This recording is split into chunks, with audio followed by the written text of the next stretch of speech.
Merci Olivier, et merci donc à Intercommunalité de France de ce travail conjoint avec France Urbaine et merci à Thibaut Guilly d'être avec nous ce matin, qui va longuement échanger avec vous en sa qualité de nouveau directeur général. Et nous avons souhaité agir ensemble depuis un certain nombre d'ailleurs de mois, Intercommunalité de France et France Urbaine, dans le cadre des débats qui ont été ceux de la préfiguration et de la mise sur orbite progressive de France Travail, notamment avec le souci de veiller à ce que la représentation territoriale soit à la fois assurée d'une manière générale et assurée aussi avec le rôle singulier qui est le nôtre, à savoir celui des intercommunalités, des EPCI, qui sont aujourd'hui au cœur de la gouvernance territoriale en matière de politique de soutien à l'emploi, à l'activité économique, et y compris à l'insertion. Donc, ce séminaire porte sur ces sujets, puisque de nombreux élus sont ici présents et je les salue évidemment toutes et tous. D'autres, nous regarderons en replay dans quelques heures, quelques jours, quelques semaines.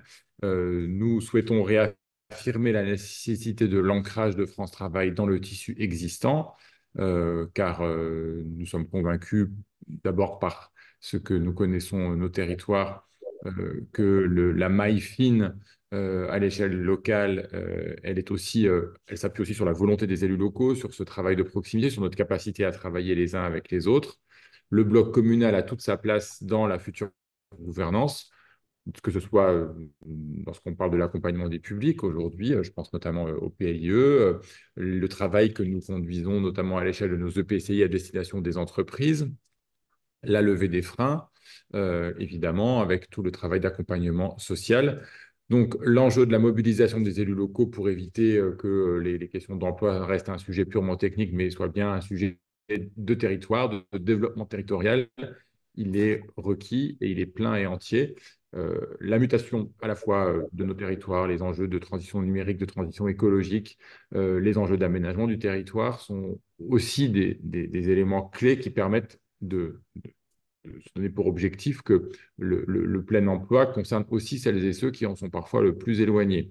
Je pense notamment aux familles monoparentales, aux jeunes, à certains jeunes qui, malgré tous les dispositifs aujourd'hui existants, continuent à être encore en marge d'un accès régulier à l'emploi pour des raisons territoriales, pour des raisons aussi parfois d'enjeux de lutte contre les discriminations. Donc, autant de sujets, il y en a beaucoup d'autres, nous paraissent, nous, être aujourd'hui particulièrement importants. Donc, nous défendons avec Intercommunalité de France et France Urbaine le pilotage des comités locaux par les intercommunalités, la présence des métropoles au niveau régional et départemental pour créer de vraies synergies. Et nous avons d'ailleurs appelé l'ensemble de nos adhérents à rentrer en dialogue avec les préfets, avec les conseils départementaux et les conseils régionaux pour construire localement cette gouvernance territoriale. Et puis, au-delà de la gouvernance, je crois, et c'est peut-être même le plus important, l'articulation de nos actions est un enjeu d'abord pour la vie quotidienne de celles et ceux que nous servons. Nous savons que les ruptures de parcours ont des coûts sociaux très lourds, surtout dans le contexte de la baisse du chômage. Ce sont des profils de plus en plus complexes que nous sommes amenés à accompagner, qui ont besoin de temps, un temps d'accompagnement peut-être parfois plus long, des problématiques connexes importantes, santé, logement. Et donc, ce travail fin, cette maille très fine et de plus en plus fine à mesure que les personnes qui sont le plus proches de l'emploi y retournent plus aisément qu'il y a quelques années, malgré une légère reprise ces derniers mois du chômage, eh bien, nous conduit justement à préciser encore un peu plus cette articulation entre les différents acteurs locaux pour mieux accompagner les personnes les plus en fragilité. Et puis peut-être pour finir, avant de passer la parole à Olivier, dire sans doute que ce format, s'il rencontre le succès que nous escomptons, pourra être reproduit de temps à autre au cours de l'année pour nous permettre de suivre au long cours les avancées de travail dans nos territoires respectifs. Voilà, Olivier, à toi. Merci Mathieu. Donc, à mon tour, au nom de l'Interco de France, donc, de saluer l'ensemble des participants. Saluer ici la belle dynamique avec France Urbaine, tu l'as rappelé, puisqu'il y a eu d'abord un premier travail qui a été l'accompagnement sur l'écriture d'un projet de loi, qui n'est plus un projet de loi parce que le plein emploi, c'est une loi qui est adoptée le 18 décembre 2023 Tu viens de rappeler essentiellement quelques enjeux, mais aussi la méthodologie. Il s'agit pour nous aujourd'hui, très concrètement, de passer à la phase mise en œuvre opérationnelle. Donc, merci à Thibaut Guilluy, notre directeur général, qui va pouvoir, j'ai bien compris, qui sera à la manœuvre pour pouvoir mener toutes ces réformes avec ses équipes. Donc, pour pouvoir démystifier, je ne sais pas si c'est le bon terme, en tout cas, expliciter le sujet donc, du contenu de la loi et surtout les décrets d'application qui vont arriver et qui vont nous permettre de mettre en place notamment des choses très opérationnelles et concrètes qui sont les comités locaux pour l'emploi. À ce titre-là, hier, nous avions d'ailleurs une réunion de travail. On va rentrer dans une phase 2 avec les équipes de France Travail dans ce qui pourrait être la préfiguration de ces comités qui doivent être effectivement, tu l'as rappelé Mathieu, mis en œuvre assez rapidement puisque c'est pour juillet. Donc on a sollicité nos collègues pour qu'ils s'engagent dans cette démarche. Mais on voit bien que c'est à l'échelle locale que ça va se jouer puisque nous avons déjà, tu l'as dit aussi Mathieu, des dispositifs qui sont en place. On ne parle pas d'une feuille blanche. Il y a des choses qui fonctionnent bien ou moins bien. Et on a des écosystèmes, on a des singularités qui méritent que nous ayons peut-être une trame et une méthodologie commune, mais après cette capacité à agir plus localement. Et donc tu as parlé de gouvernance, on pourrait parler d'animation pour froisser personne. En tout cas, l'idée, effectivement, c'est de se mettre au service de nos territoires pour la réussite économique et sociale, puisque c'est bien sûr cela que nous visons avant tout à l'échelle locale. Voilà, donc je ne serai pas plus long en remerciant donc, tous les acteurs de nos deux associations d'élus respectives mobilisées. On a également donc Alliance Ville Emploi qu'il ne faut pas oublier, puis remercier toute la dynamique de France Travail. Et c'est peut-être le moment de passer la parole à Thibaut Guilluy pour le remercier. C'est lui notre guest star ce matin qui va nous expliquer un peu, je pense, les enjeux et surtout l'étape à venir et le calendrier de toute cette mise en œuvre. Merci beaucoup en tout cas. Bonjour et merci à tous. C'est un plaisir en plus de ça d'être accueilli par Olivier Gacker, étant moi-même du Pas-de-Calais, mais ne vous inquiétez pas, nous, nos liens ne se limitent qu'à ça. Et puis aussi de saluer l'engagement et puis le travail qu'a souligné Mathieu Klein depuis le début de l'aventure France Travail, parce que avant d'en prendre la direction, j'ai conduit la préfiguration et ce travail de préfiguration s'est fait vraiment main dans la main avec France Urbaine et Intercommunalité de France. Et d'ailleurs, j'espère que vous avez retrouvé votre patte et vos idées dans le rapport que j'ai pu remettre au gouvernement et sa traduction, du moins en bonne partie, dans le projet de loi qui a suivi. Pour pouvoir laisser de la place à l'échange, je ne m'attarderai, enfin, je vais faire peut-être une présentation assez synthétique pour qu'ensuite on puisse vraiment aller plutôt sur les questions. D'abord rappeler le pourquoi de France Travail. Ça a été souligné par les deux vice-présidents à l'instant. On sort d'une période très longue de chômage de masse qui a induit un certain nombre de comportements, de modes d'organisation, d'enjeux à adresser pour entrer dans la logique du plein emploi. Et cette logique du plein emploi, ça fait qu'on se retrouve dans une situation où on a des demandeurs d'emploi plus éloignés de l'emploi qui ont des difficultés aujourd'hui à retrouver un travail. Et de l'autre côté, et vous en êtes les premiers observateurs et animateurs sur vos territoires, des entreprises petites et grandes qui ont des difficultés à recruter. Et derrière cela, eh bien, en fait, le retour à l'emploi, ça n'est pas juste la connexion entre des candidats identifiés et de la demande d'emploi, mais souvent, ça emporte aussi un certain nombre d'autres enjeux de formation, de mobilité, de garde d'enfants, de logement. Et c'est là où la bataille du plein emploi, pour nous, doit se mener au niveau des bassins de vie. Et ça a été rappelé d'ailleurs encore hier par le président de la République, dans la méthode des politiques publiques, de construire ça sur les bassins de vie. Donc, on est heureux de voir que cette philosophie-là est bien reprise dans la conduite des politiques publiques. Alors, le rapport, je ne vais pas vous le synthétiser parce qu'il fait 270 pages et qu'il y a 99 propositions, ce qui montre bien la diversité des enjeux pour pouvoir adresser territoire par territoire l'ensemble des sujets de l'emploi, mais c'est très opérationnel pour, veiller à ce qu'il n'y ait plus une seule personne dépourvue d'emploi qui soit pas inscrite et dans un parcours de retour au travail. Aujourd'hui, la réalité, c'est qu'il y avait une forme de dispersion dans les prises en charge. Certes, Pôle emploi, enfin France Travail aujourd'hui accompagne les demandeurs d'emploi inscrits à France Travail, mais on a aussi les personnes au RSA, on a les personnes en situation de handicap, on a les jeunes et beaucoup de jeunes en mission locale. Et toutes ces personnes dépourvues d'emploi n'étaient pas forcément inscrites et engagées dans un parcours de retour au travail. Donc ça, c'est ce qui va changer à partir du 1er janvier 2025, c'est l'inscription de tous là-dessus.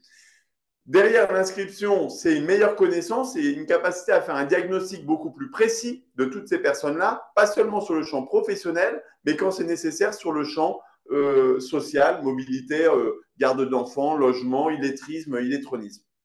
Donc, inscription de tous, meilleure connaissance pour pouvoir assurer ensuite l'accompagnement le plus adapté. Derrière ça, il y a un changement de paradigme qui est important pour les élus locaux. C'est que jusqu'à maintenant, France Travail n'était pas forcément aligné d'une certaine manière, enfin désolé de le dire comme ça, mais avec les intérêts et les enjeux des élus locaux, en tout cas de façon pleine et entière, puisque vous, évidemment, vous avez le souci de l'ensemble de vos citoyens, et donc le principe de l'inscription de tous va faire qu'on aligne l'intérêt et les enjeux de l'opérateur avec les enjeux politiques qui sont les vôtres, en visant l'exhaustivité des personnes qui sont sur vos territoires. Ce qui est vrai pour les personnes, même si ça ne nécessitait pas de levier législatif, mais ça l'est tout autant auprès des entreprises. Parce qu'aujourd'hui, France Travail accompagne les entreprises à recruter plus et à recruter mieux.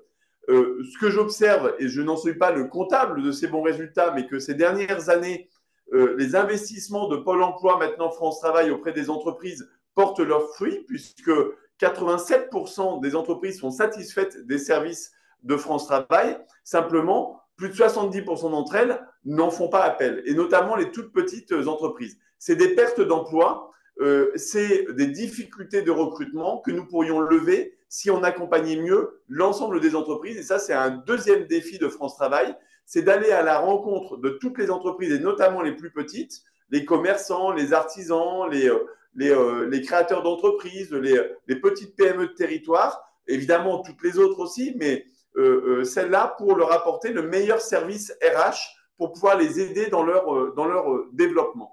Et donc cet alignement-là aussi, c'est une préoccupation que j'ai pu rencontrer auprès de tous les élus locaux avec qui j'ai pu échanger, évidemment. Et donc on vient apporter finalement un service, en venant apporter un service à tous les demandeurs d'emploi, à toutes les entreprises.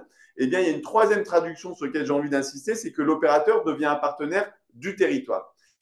Ce que je veux vous dire aussi, c'est que du coup, comme on l'a évoqué, la gouvernance, puisque vous m'en avez parlé, c'est pour pouvoir être plus efficace, nous avons réfléchi, et c'est ce qu'on retrouve dans le projet de loi, aux conditions pour pouvoir collectivement être plus efficace et ne pas renvoyer les demandeurs d'emploi d'un guichet à un autre ou les chefs d'entreprise d'un guichet à un autre. Et c'est là où en fait on confie à France Travail, ça implique évidemment des investissements et une transformation du mode de fonctionnement de l'établissement, mais le fait de bâtir ce qu'on appelle les communs numériques.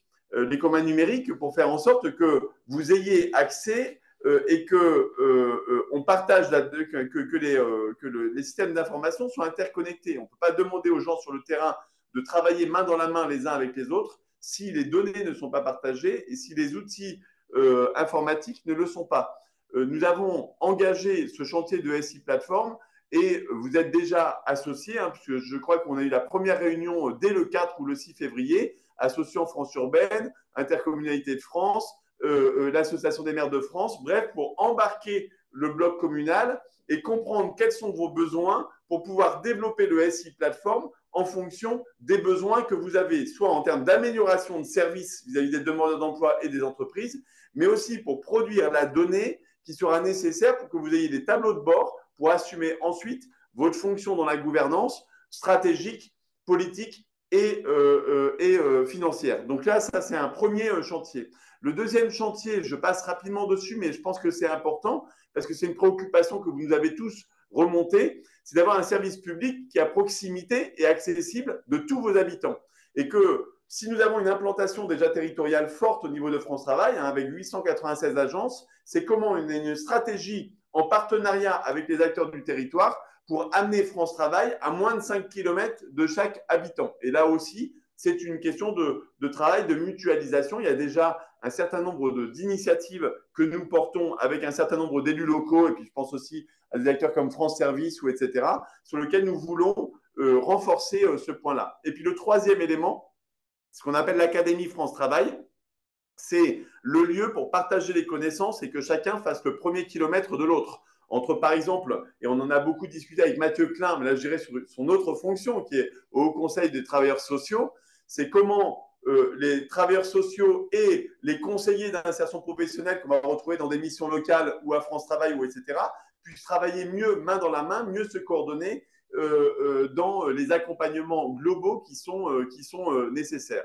Donc ça, c'est mission élargie de France Travail pour le compte de tous et sous le contrôle de tous, et à commencer par cette gouvernance évidemment auquel vous êtes associés à tous les niveaux. Maintenant, peut-être pour m'attarder sur le point, aussi un point qui est effectivement dans les semaines et mois qui viennent, et pour qu'on se cale bien sur la méthode. La dernière condition pour que ça fonctionne, il y a tous ces communs, mais qu'il y ait une gouvernance partagée.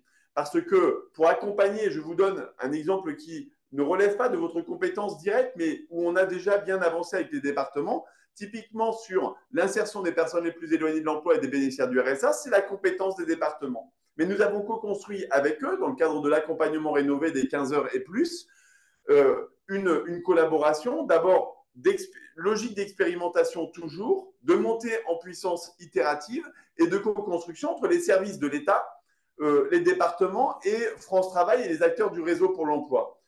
Comment, avec un principe simple, c'est que si les départements, évidemment, sont le chef de file sur cette compétence-là, si on ne mobilise pas les moyens de la formation qui sont souvent amenés par l'État et par les régions, eh bien c'est difficile de remettre à l'emploi un certain nombre de bénéficiaires du RSA. Si France Travail ne mobilise pas ses services auprès des départements, c'est plus compliqué aussi pour assurer leur retour à l'emploi. Si les collectivités et le bloc communal n'est pas associé sur toute la levée des freins du quotidien qui font la différence entre un bénéficiaire du RSA qui a des chances de retrouver un travail et celui qui n'en a pas, si on ne lui lève pas ses problèmes de mobilité, de proximité ou de garde d'enfants, par exemple, plus de 30% des bénéficiaires du RSA sont des mamans isolées, ça ne peut pas fonctionner. Et donc, en fait, il faut pour ça une gouvernance opérationnelle qui associe à la fois l'État et à chaque fois, et à la fois les différents niveaux de collectivités locales, le bloc communal en premier lieu, mais aussi les départements qui financent la politique sociale et la région qui finance notamment les enjeux de formation pour qu'on puisse, dans chaque bassin de vie, mener cette bataille du plein emploi de façon très concrète.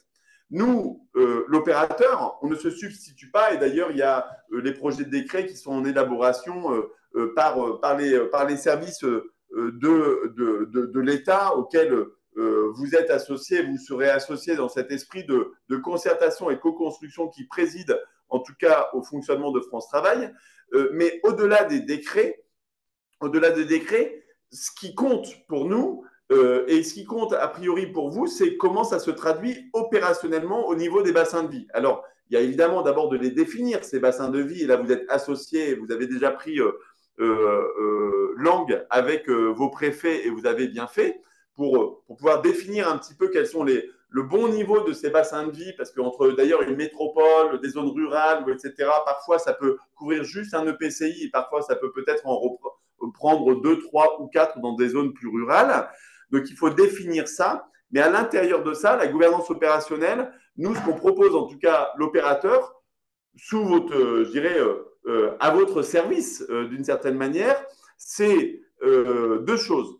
Un, comment mettre en place des feuilles de route concrètes, opérationnelles et partagées avec l'ensemble des acteurs du territoire. Et là, il y a des techniques, on va dire, d'intelligence collective qu'on est en train de tester main dans la main avec vos services. On a fait des premiers tests avec les villes de Laval, de Dunkerque, de Saint-Nazaire.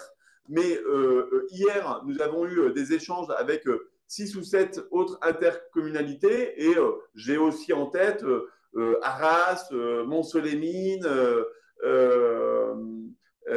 Marmande, enfin bon, je pourrais en citer un certain nombre avec lesquels, du coup, l'idée, c'est qu'on mette à disposition des équipes, des moyens opérationnels pour élaborer ensemble ces réunions territoriales pour définir les priorités. Je vous donne deux exemples. Vous prenez à Dunkerque, par exemple, où ils se sont testés, une des priorités parmi celles qui sont sorties, c'est que, compte tenu de leurs enjeux industriels, c'est comment on met en place un plan d'action partagé pour que, notamment les femmes, on agisse pour qu'il y ait plus de femmes qui puissent se saisir des opportunités d'emploi sur le bassin de Dunkerque.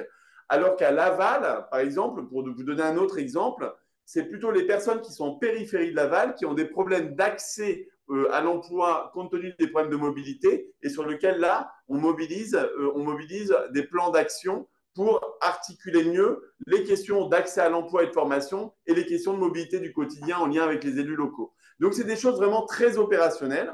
Et puis, la deuxième chose, et peut-être si jamais on a le temps, on pourrait vous montrer, parce que ce n'est pas que dire, mais c'est aussi faire. Hein. J'ai Mathieu Titchaout qui nous écoute, vous montrer un petit peu les tableaux de bord dont vous pourriez disposer demain pour piloter, je dirais, participer en tout cas au copilotage de vos politiques d'inclusion et d'emploi sur vos territoires, en ayant à la fois la donnée précise sur qui sont les demandeurs d'emploi, les privés d'emploi sur votre territoire, quelles sont les actions qui sont conduites et quels sont les résultats qui sont obtenus, y compris en termes d'accès à quel type d'emploi, de quelle manière, pour que sur la base de ces tableaux de bord, de ce partage des données entre les uns et les autres, nous puissions prendre des décisions éclairées et spécifiques en fonction de tel ou tel bassin d'emploi. Comme l'a rappelé Olivier Gacquer, évidemment, les besoins spécifiques ne sont pas les mêmes d'un territoire à un autre. Et donc,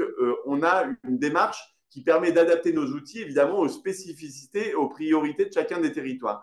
Voilà un petit peu la démarche qu'on propose. Et l'idée, c'est que courant 2024, dans cet esprit de co-construction qui a présidé à ce qu'on a pu faire avec les départements, on puisse travailler à élaborer ces outils, à les corriger, à les étendre progressivement et ensuite à doter progressivement l'ensemble des territoires, enfin ça France Travail en tout cas y veillera, d'être en capacité progressivement de pouvoir accompagner l'ensemble des 1200 bassins de vie, 1200 bassins d'emploi plus ou moins identifiés dans la mise en place de cette gouvernance opérationnelle qui viendra nourrir ensuite vos choix politiques, financiers et stratégiques qui là relèvent évidemment des décisions de l'État et de vos collectivités respectives dans le champ de compétences qui est le vôtre.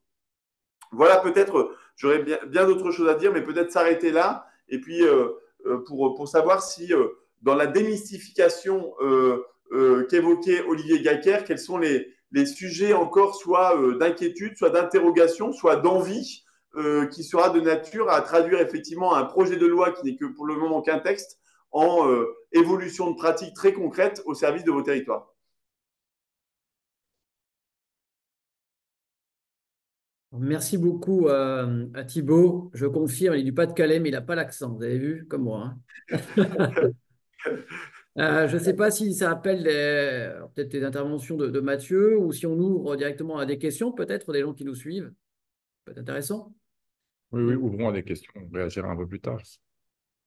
Il y a une petite main que vous pouvez lever.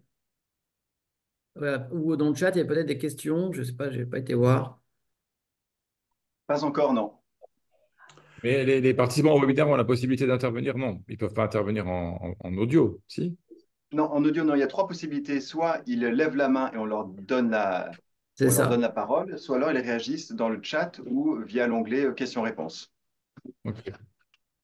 Bien, donc pour l'instant, un apparaît. Ok. Peut-être, Thibaut, tu pourrais, première question, préciser un peu les comités locaux pour l'emploi. J'ai un peu évoqué hier la phase 2, une préfiguration. Peut-être tu pourrais donner des éléments un peu plus opérationnels parce que nous avons parmi les participants ce matin des techniciens, des élus. Et donc, ils sont souvent demandeurs d'opérationnalité. Alors, sur l'aspect opérationnel, on va dire qu'il y a deux chantiers un petit peu conjoints. Il y a la traduction de la loi en décret d'application. Et donc là, il y a un décret qui vise, et là, je parle évidemment sous le contrôle de l'État, avec qui on travaille évidemment main dans la main là-dessus, mais l'objectif, c'est d'avoir un décret qui vous permette au 1er juillet de mettre en place cette gouvernance territoriale.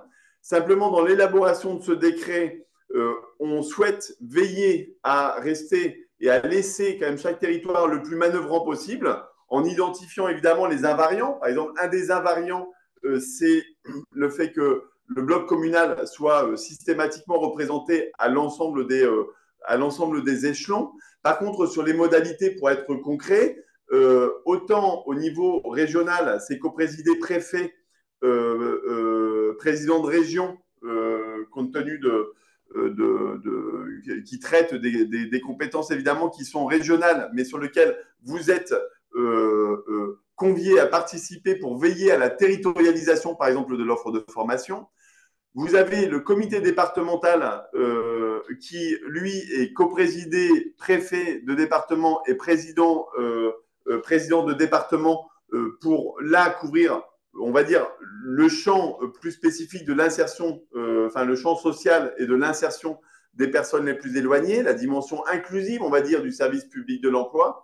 Et au niveau local, des bassins de vie, ça couvre finalement l'ensemble du champ avec comme objectif finalement le 100% de repérage et d'accompagnement des personnes qui sont sans activité, sans travail sur votre territoire.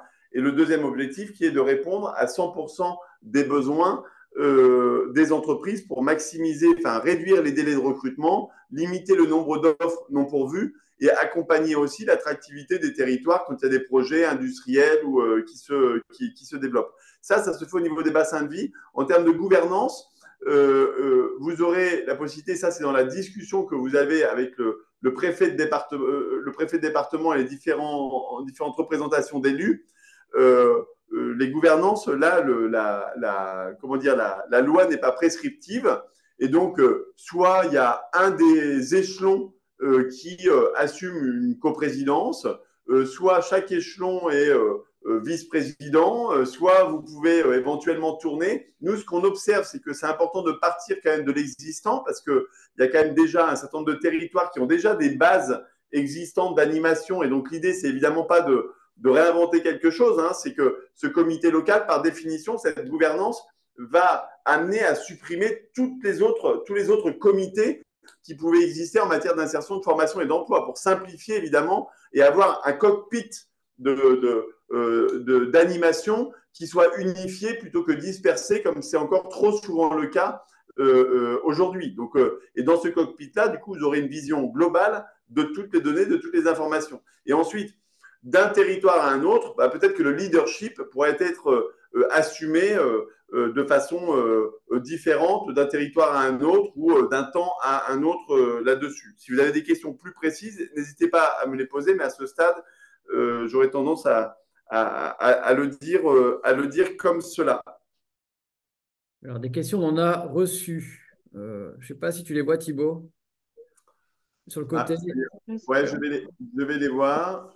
Alors, Par exemple, oui, les comités pour l'emploi se matérialiseront-ils par des instances formalisées? À quelle échéance? Alors, oui, formalisées justement par le projet de décret, donc à l'échéance du 1er juillet. Hein, donc, c'est un projet de décret qui va faire l'objet de concertation évidemment avec France Urbaine, avec Intercommunalité de France et puis avec l'AMF. Hein.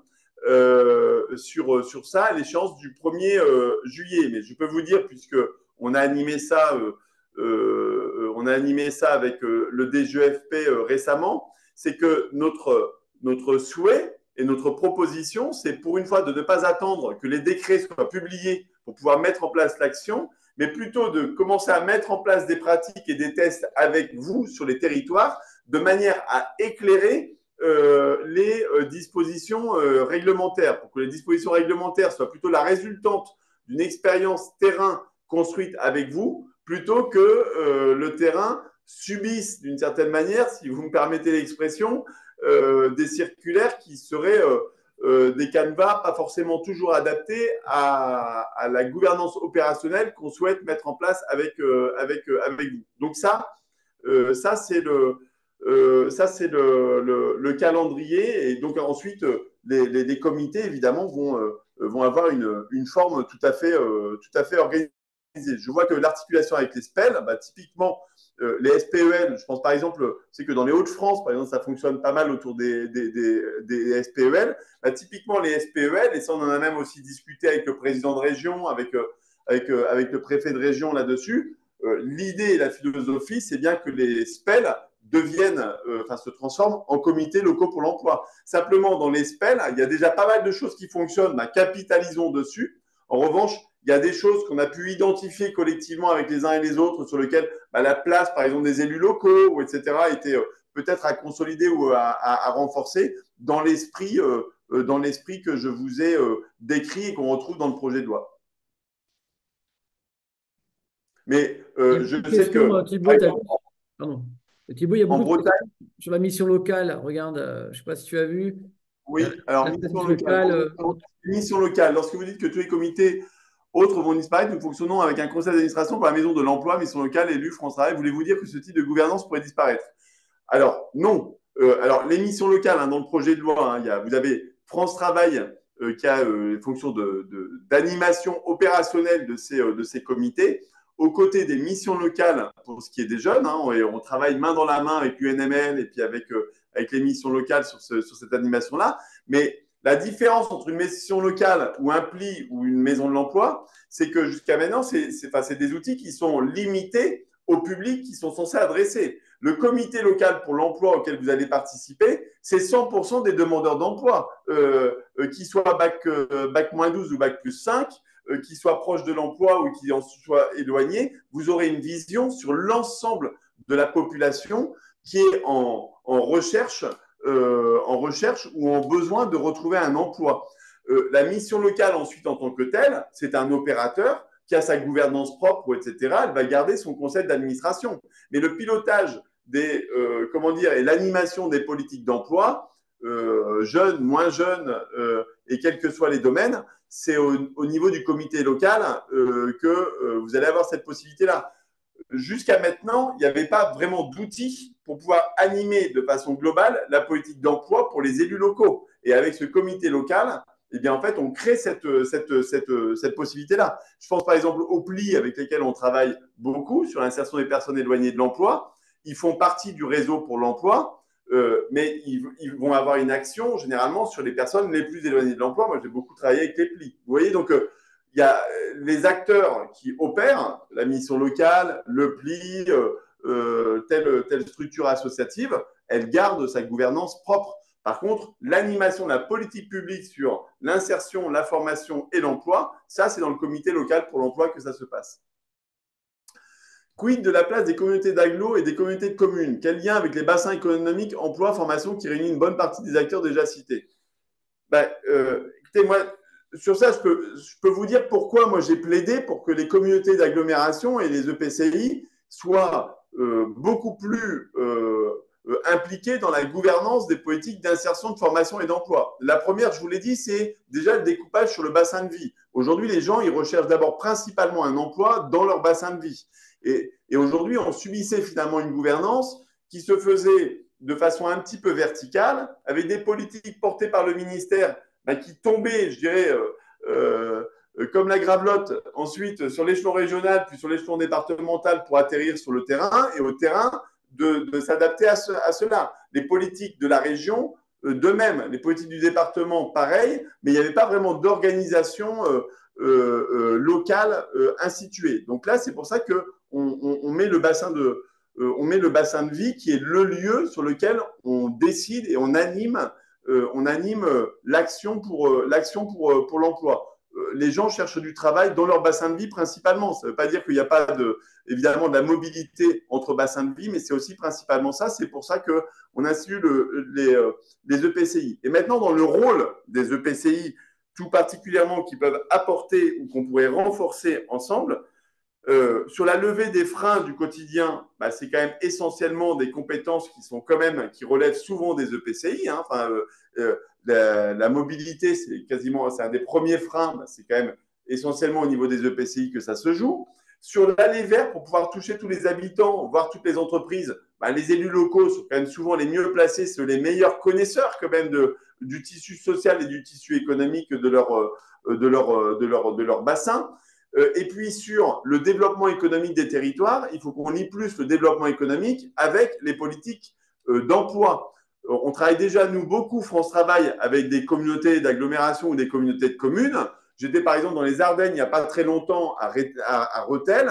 Ben, en fait, on fait équipe entre le président de la communauté de communes, le préfet et France Travail. Et c'est comme ça qu'il a attiré 2 ateliers de production de 50 puis de 100 salariés à Rethel, parce que lui s'occupait de l'accompagnement économique, de l'accès à la zone d'activité, de l'accélération des processus, de l'accueil des habitants dans les meilleurs, des nouveaux habitants dans les meilleures conditions.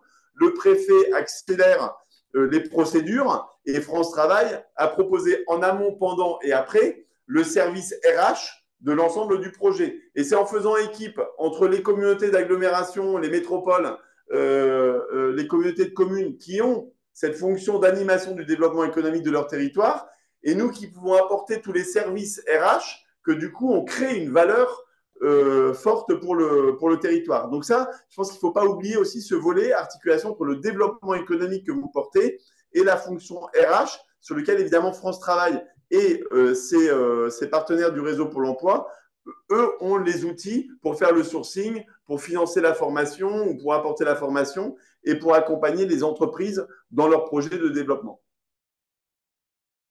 Les zones d'intervention des agences France Travail seront-elles amenées à évoluer dans la mesure où ces dernières ne correspondent pas au bassin de vie? Oui.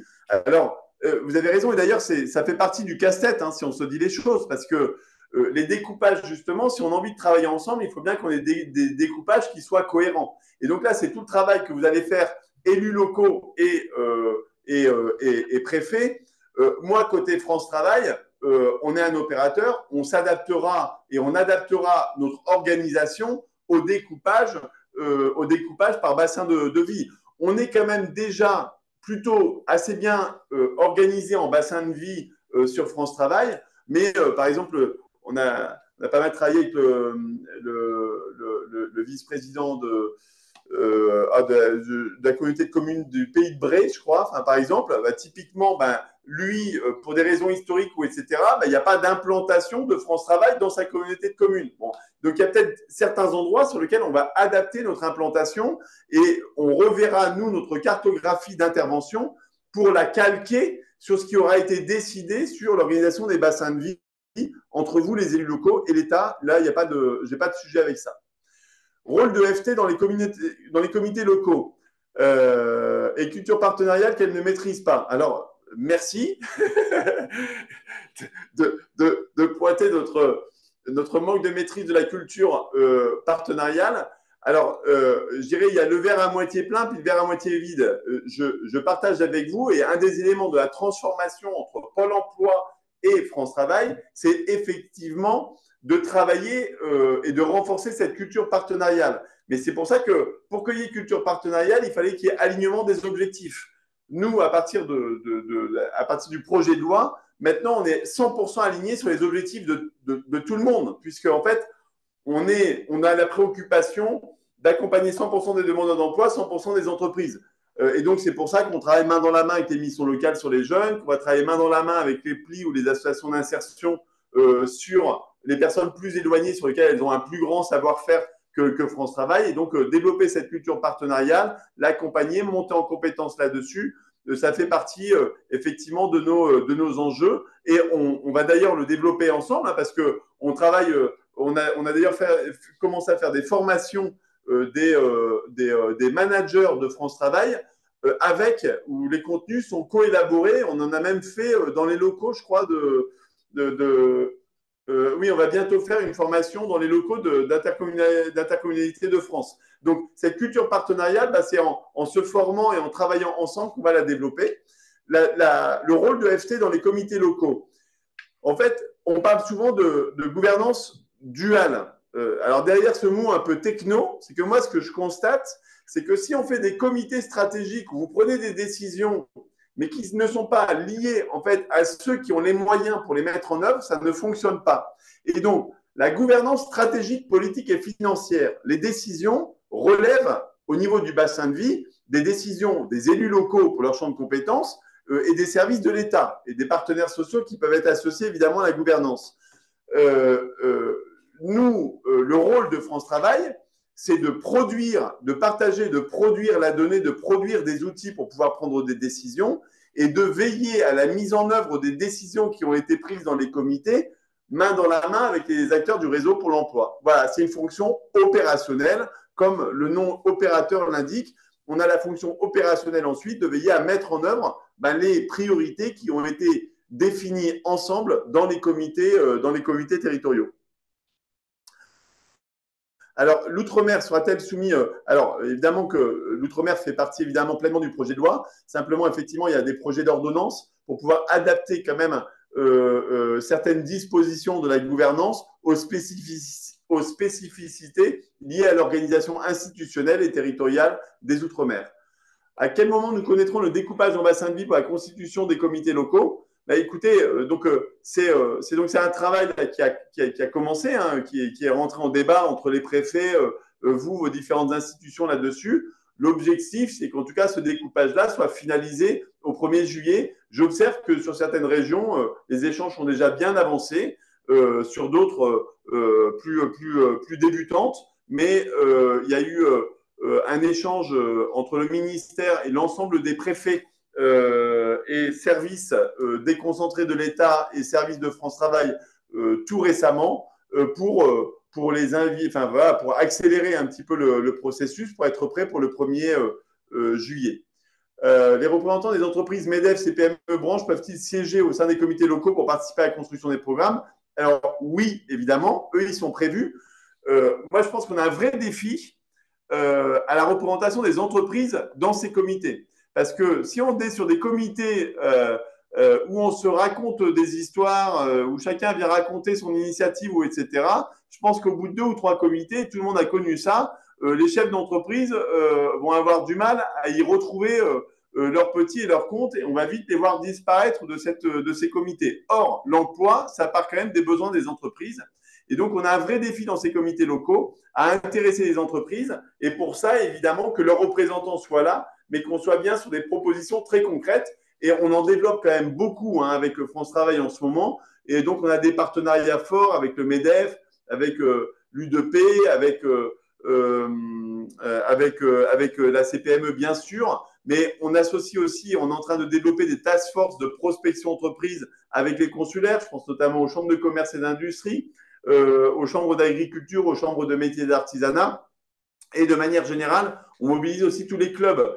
Et ça, je pense que c'est un message aussi important, c'est que pour aller au plein emploi, il y a évidemment accompagner et avoir un contrat un petit peu plus fort entre les demandeurs d'emploi dans la meilleure protection contre le chômage, c'est bien de rechercher un travail et pas seulement l'allocation. Et donc, du coup, la mise en place du contrat d'engagement unique et le renforcement des contrôles de la recherche d'emploi qui ont été annoncés par le Premier ministre quand on a fait le déplacement dans les Vosges il y a quelques jours, ça fait partie de la démarche pour pouvoir retrouver le plein emploi.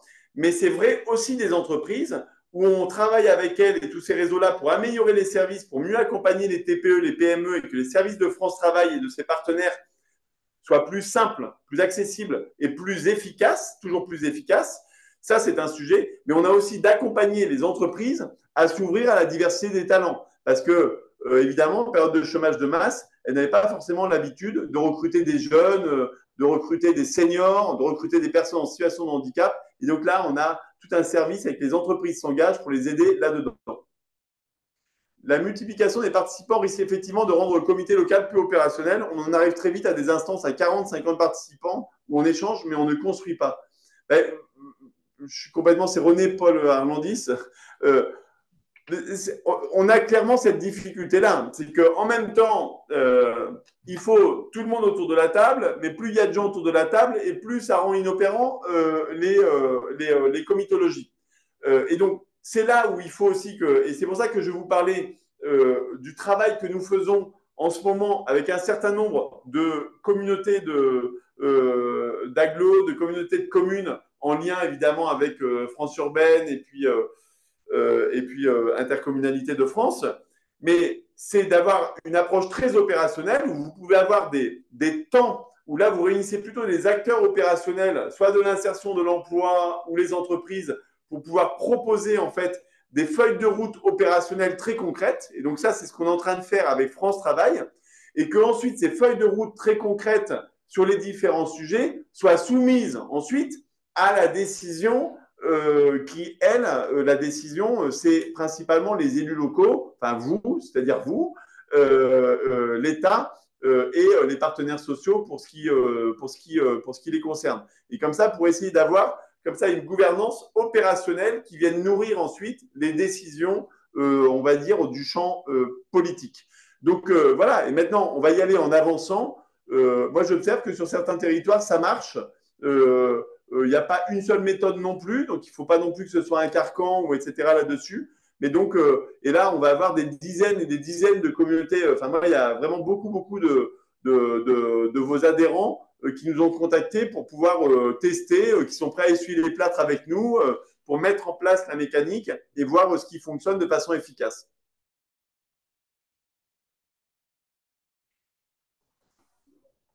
Je crois que peut-être un mot juste pour dire que, parce que dans les nombreuses questions, on voit qu'il y a beaucoup de territoires qui ont depuis parfois de nombreuses années se sont organisés sur des périmètres variables avec des acteurs différents en fonction des réalités locales. Et c'est d'ailleurs un des sujets qu'on a beaucoup traité dans la préfiguration de France Travail. Il faut que France Travail, ce soit l'occasion dans les territoires où les dynamiques sont encore insuffisantes, où l'organisation territoriale n'est pas encore adaptée, que de le faire. Et dans les territoires où il y a un vrai travail déjà effectué, où les acteurs ont pris l'habitude de s'organiser et de travailler efficacement sans justement tomber dans les silos, eh bien que France Travail conforte cette dynamique-là. Et là, c'est vrai que le dialogue avec le préfet est important, car nous ne devons pas supprimer, affaiblir, fragiliser ce qui fonctionne bien. Ce serait, je crois, assez contre-intuitif par rapport à l'objectif initial. Mais complètement, hein, Mathieu Klein, enfin voilà, on souscrit complètement et nous, on aura vraiment la même attention. On a la mécanique, en fait, il faut vraiment partir de l'existant. Il y a des belles dynamiques qui existent sur les territoires et c'est plutôt comment, après, d'ailleurs, on leur permet de s'amplifier, que les bonnes pratiques qui ont pu se retrouver dans certains territoires, qu'elles puissent être éventuellement partagées, ou etc. Mais il est hors de question pour nous, hein, dans l'esprit, et soyons-y collectivement vigilants, d'aller écraser des dynamiques qui fonctionnent. Mais c'est plutôt de les conforter, de les consolider dans cette démarche-là. C'est pour ça qu'on a une approche à la fois itérative et aussi différenciée d'un territoire à un autre, parce que tout le monde n'a pas les mêmes enjeux et tout le monde n'a pas les mêmes historiques organisationnels sur ce champ de l'insertion de l'emploi et du développement. Je pense qu'il y avait beaucoup de questions qui sont déjà des questions très techniques, puisqu'on parlait de la RGPD. Je vois qu'on peut aussi évoquer un certain nombre de sujets techniques autour de la donnée, notamment les tableaux de bord, puisque souvent les gouvernances locales sont aussi associées à des outils locaux. Pendant un temps, on avait vu partir des outils étatiques, donc on s'était constitué nous-mêmes des outils d'appui, je pense par exemple à nos agences d'urbanisme ou d'autres outils locaux. Donc il y a des sujets évidemment techniques à traiter. Je pense que le chef de file s'était rappelé, c'est quand même aussi les préfets. Ce sont les préfets ou les sous-préfectures, en fait, hein, qui sont aussi, puisque je sens qu'il y a un effet taille aussi qui est souligné en disant attention, grands ensembles. Donc, je pense que là où il y a un message à faire passer, c'est collectivement, ce qui est acté, c'est que là où ça fonctionne, ça n'a pas pour but de faire dysfonctionner, mais plutôt de capitaliser sur ce qui fonctionnait. Et donc, c'est ce que je retiens à l'intervention de Thibaut Guilluy, c'est qu'on aura une espèce de gouvernance, c'est pour ça que j'ai parlé d'animation, peut-être à la main donc des services de l'État, mais qui a vocation plutôt à assembler, à fédérer, qu'à imposer, à détruire ou restructurer. On est sur de la réforme et pas sur donc de l'évolution, mais pas une révolution. C'est ce que je pense retenir. Par contre, quelques inquiétudes quand même sur lesquelles il faudrait que vous puissiez peut-être, enfin, ou toi Thibaut, pardon, euh, on se tutoie, Oui, pas de c'est avec souci. respect, hein, c'est avec respect. Peut-être répondre aux questions. Le délai de 3 mois, je pense que va inquiéter parce qu'on a des équipes qui sont en branle depuis longtemps. Ça a été dit par Mathieu, qui fonctionne. Il y a les opérateurs extérieurs. Donc, ça va. Je crois que le délai peut inquiéter légitimement. Est-ce que tu peux nous en parler un peu plus?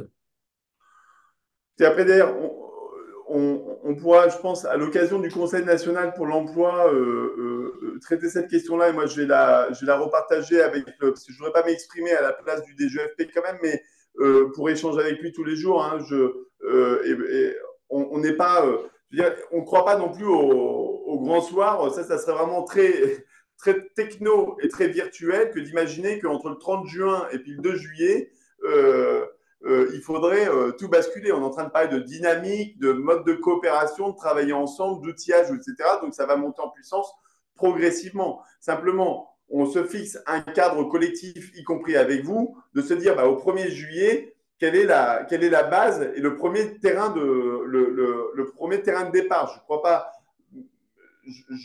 pas pour le moment que les projets de décret, et vous y serez vigilants, je pense, avec nous, soient des carcans incompatibles avec toutes les pratiques que j'ai pu découvrir, moi, pour le coup, sur le terrain, et je pense que je dois être à 250 déplacements sur le terrain, donc j'ai vu quand même la diversité des approches. En revanche, ce qu'il faut quand même aussi accepter, parce que ça serait, c'est pas non plus, faut que tout change pour que rien ne change, hein, et on a bien quand même un enjeu d'articuler parfois des modes de fonctionnement qui étaient pour la formation très portée par la région, pour le social très porté par le département, pour les élus locaux très autour des maisons de l'emploi ou des plis ou des missions locales. Si on a envie d'avoir une vue d'ensemble et que vous puissiez piloter sur votre territoire la vue d'ensemble, il faudra bien organiser quand même un petit peu de convergence et puis de coopération entre ces enjeux-là. Donc, il y a un point de départ, c'est l'existant, mais il y a quand même une cible à l'arrivée pour avoir une comitologie simplifiée, unique, et qui permette vraiment d'avoir l'ensemble des outils et des armes nécessaires pour pouvoir adresser les sujets qui sont les vôtres sur le territoire. Voilà, c'est juste ça que je dis. Donc concrètement, on veillera évidemment à ce que la temporalité et la souplesse d'adaptation soit à la fois dans les textes, mais aussi dans les pratiques là-dessus. Donc on a bien ce point-là en tête, mais je vais veiller à ce qu'il soit bien pris en compte au moment du Conseil national pour l'emploi là-dessus. De toute façon, le risque qu'il se posera, c'est que si c'est pas prêt, c'est pas prêt. Il y a plein d'autres Oui, publics sur lesquels on nous a donné des injonctions calendaires et pour lesquels on n'a pas pu honorer, pas par manque d'envie, mais parfois parce que la mise en œuvre opérationnelle était décalée. Je ouais. reviens sur l'articulation. Il y a une question qui pose sur la question des articulations avec les autres politiques publiques. Je pense qu'il faut prendre un peu de recul avec ce qui est proposé. Aux échelles locales, les intercos, elles sont quand même à la manœuvre sur notamment les projets de territoire. Normalement, il y a un projet de territoire qui est bien sûr écrit dans un cadre réglementaire, législatif, et qui donc, en plus, intègre les injonctions qui sont données, notamment sur les projets de loi à mettre en œuvre.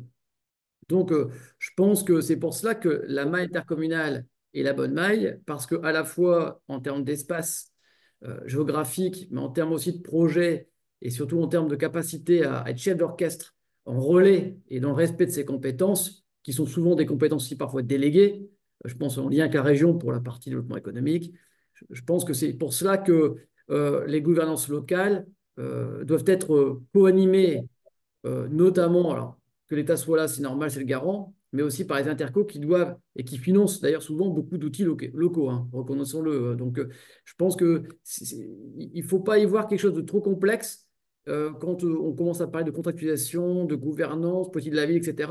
Bah, tout est intégré finalement. Et c'est ça, c'est ce que je retiens de l'intervention de Thibaut Guilluy, c'est qu'il y a une vision macro, qui est la stratégie, l'anticipation, la GPEC par exemple, la gestion prévisionnelle des emplois des compétences, je vais parler de Dunkerque par exemple, Et puis, il y a le quotidien, ce que vous faites et qui est très précieux, qui est, ben voilà, ben aujourd'hui, concrètement, on a telle personne qui cherche un emploi, qui est au RSA, etc.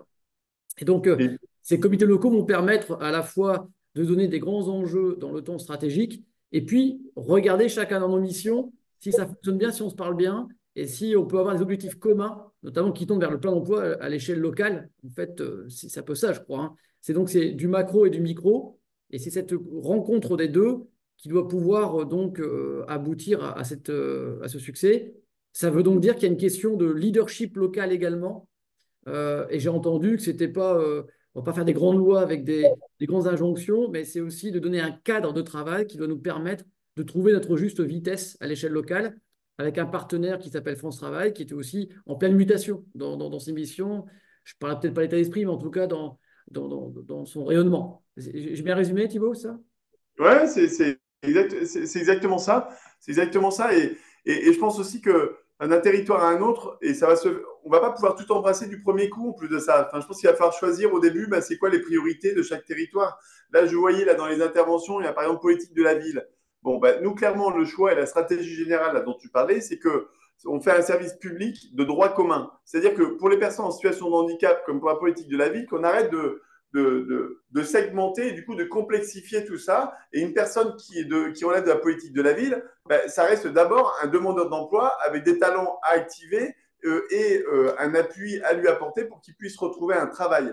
Mais par exemple, pour en avoir discuté avec un certain nombre d'entre vous qui êtes investis dans les cités de l'emploi, par exemple, et ben, typiquement, la mécanique et puis la mobilisation qui s'est faite dans le cadre des cités de l'emploi, c'est un actif pour ce territoire-là sur lequel on va pouvoir s'appuyer pour faire en sorte que notre service public de l'emploi, qui aujourd'hui, si on se dit les choses, et là moi je le dis pour France Travail, est-ce qu'on a des marges de progrès pour pouvoir travailler ensemble à mieux toucher des populations qui aujourd'hui sont discriminées ou ont plus de difficultés pour pouvoir retrouver un travail et une activité, bah oui, on a beaucoup d'actions qui vont être menées dans ce sens à vos côtés. Donc, mais on ne va pas faire un service public de l'emploi pour la politique de la ville.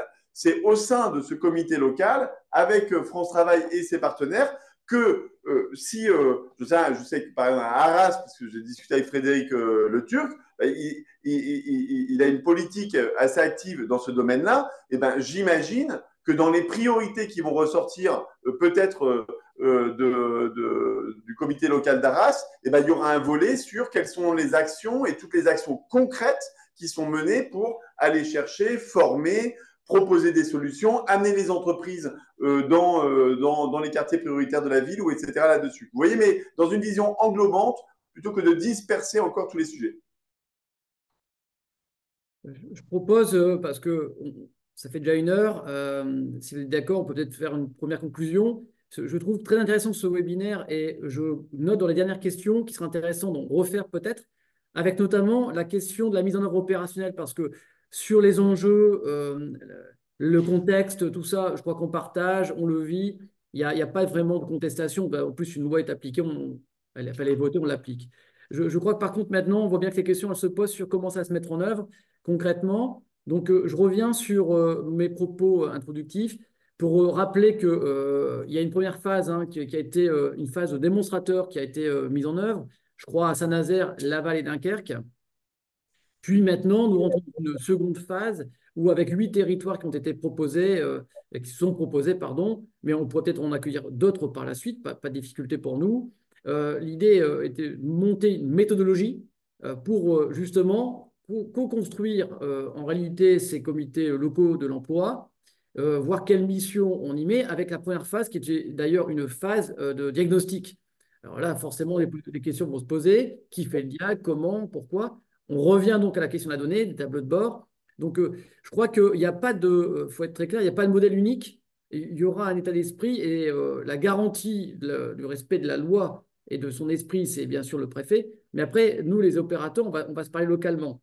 Donc, peut-être qu'on pourrait vous faire, sur un prochain webinaire, un retour sur ces territoires qui s'engagent dans l'expérimentation de la phase 2, de cette préfiguration finalement, pour peut-être vous indiquer quels sont, et c'est le principe de l'expérimentation, nos premières inquiétudes, nos réussites, les clés de réussite, les points d'attention, ce qui vous permettra aux autres territoires de gagner du temps Surtout que, je le redis, pour moi, ce que j'ai compris, ce que j'ai retenu, c'est pas l'extinction de tel ou tel dispositif ou l'expression de tel ou tel emploi dans l'accompagnement, c'est de fédérer aujourd'hui, au contraire, et d'aller plus loin dans la dynamique collective.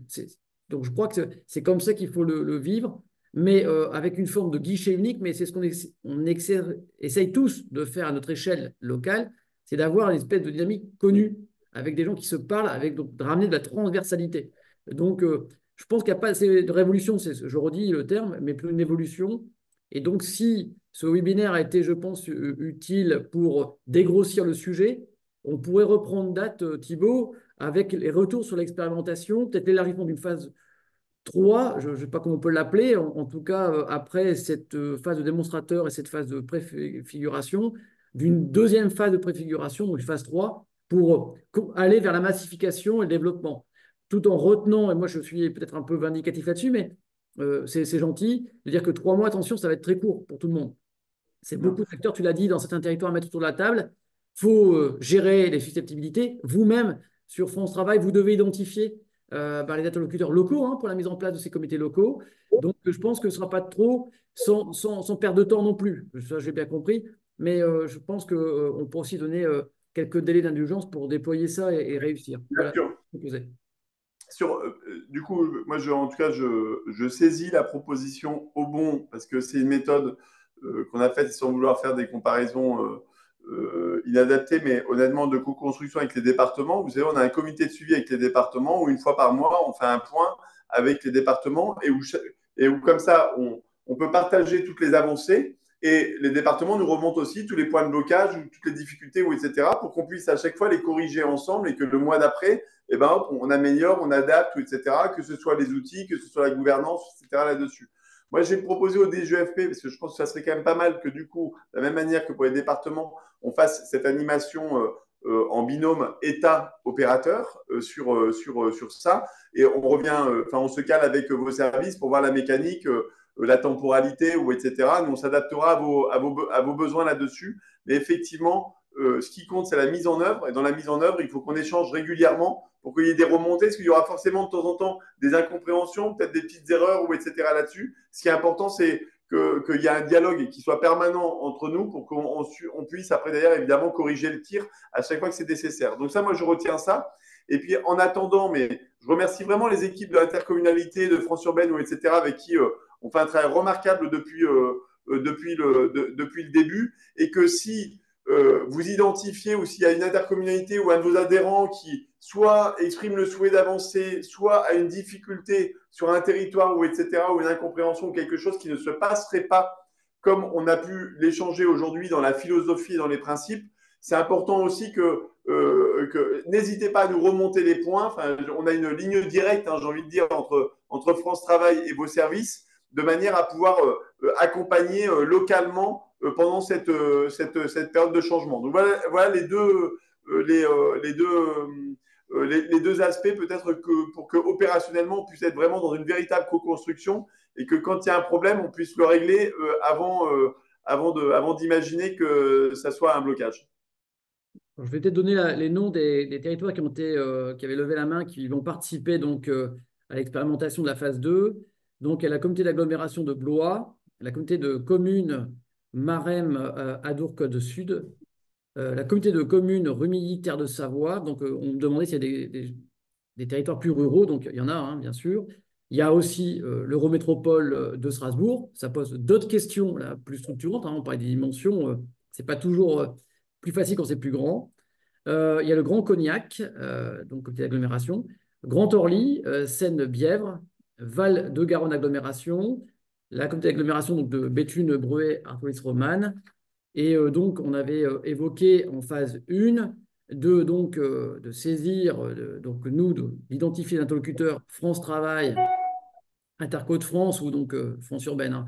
Voilà, donc pour écrire au préfet et lui demander en fait de lancer à son échelle ou donc à l'échelle des sous-préfectures ces comités locaux pour que nous puissions donc avoir une première phase de travail avec donc les identifiants également donc, de France Travail, que je le disais, les interlocuteurs locaux pour que nous puissions donc engager une première phase. En attendant, et je le confirme, mais c'est vrai aussi pour Mathieu l'a dit, il le redira pour France Urbaine, Nous, on a invité tous nos adhérents, bien sûr, à déjà se signaler auprès des préfets, indiquant qui chez eux pourrait faire partie de ces comités locaux et les incitant même à être un peu co-animateurs, chefs d'orchestre de la coordination. Nous, on ne va pas tout refaire, bien évidemment, on n'a pas cet objectif-là, mais d'être plutôt partenaires et être fédérateurs, en fait, dans nos périmètres d'intervention, compétences et périmètres géographiques. Je ne sais pas si Mathieu, tu veux dire quelques mots aussi pour conclure? Oui, merci, merci Thibaut, merci Olivier. D'abord, je souscris totalement à la proposition qu'a formulée Olivier, effectivement, peut-être d'une deuxième étape ascendante avec, on va dire, un retour d'expérience pour mesurer la conformité sur le terrain du sujet par rapport à ce que nous avons indiqué ici ce matin. Euh, je voudrais aussi vraiment appuyer l'idée que nous ne devons pas attendre d'être contactés. Prenons la main dès maintenant en direction des préfets de départements, de régions, des sous-préfets, pour montrer que nos territoires sont aujourd'hui dans une logique d'avance de phase pour rencontrer les acteurs qui ont aujourd'hui vocation à structurer les comités locaux France Travail et que notre vocation à être dans un rôle de pilotage et d'animation n'est pas une revendication institutionnelle de préséance protocolaire ou simplement de conserver des espaces de pouvoir, parce que on est bien dans des espaces de travail et que moi j'ai la conviction que c'est bien l'échelle territoriale et intercommunale qui permet aujourd'hui d'être la maille fine pour agir notamment sur les publics les plus éloignés de l'emploi. Ça se fait en bonne articulation avec le département et la région dans beaucoup de cas.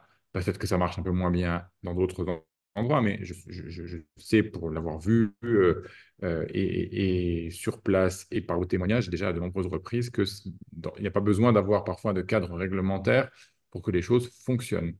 Donc, il faut le porter auprès des préfets, des préfètes dans les régions. Et puis, dernier point, il y a la méthodologie, c'est-à-dire ascendante pour faire remonter les retours terrain, mais je pense qu'il y a aussi des sujets, des publics sur lesquels on doit pouvoir travailler en priorité, même si là encore, il y a une réalité territoriale qui est variable selon les endroits dans lesquels nous nous trouvons.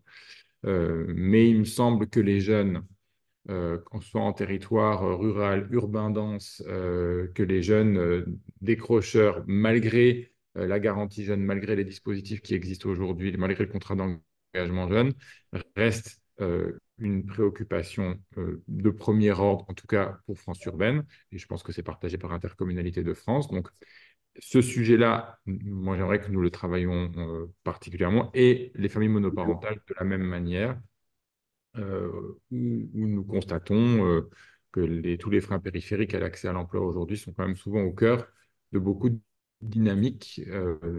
Et donc, comment améliorer encore aujourd'hui l'accès à l'emploi, à la formation, à la mobilité, à la santé, à la garde d'enfants, en nous appuyant sur les dispositifs existants. Mais je crois qu'il y a besoin là aussi de mettre tout le monde autour de la table, autour de ces sujets-là, là où ce n'est pas encore le cas. Donc, je prends ces deux exemples-là, il y en a sans doute, il y en a même à l'évidence beaucoup d'autres. Mais je pense qu'on fera aussi œuvre utile si on peut avancer sur ces sujets. Je crois qu'on a fait le Formidable.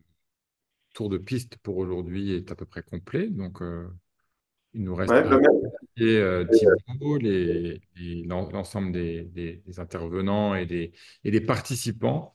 Et puis, on vous donne rendez-vous dans un délai qui reste à définir. Mais en tout cas, on prend date pour une prochaine étape de travail en commun sur ces sujets-là.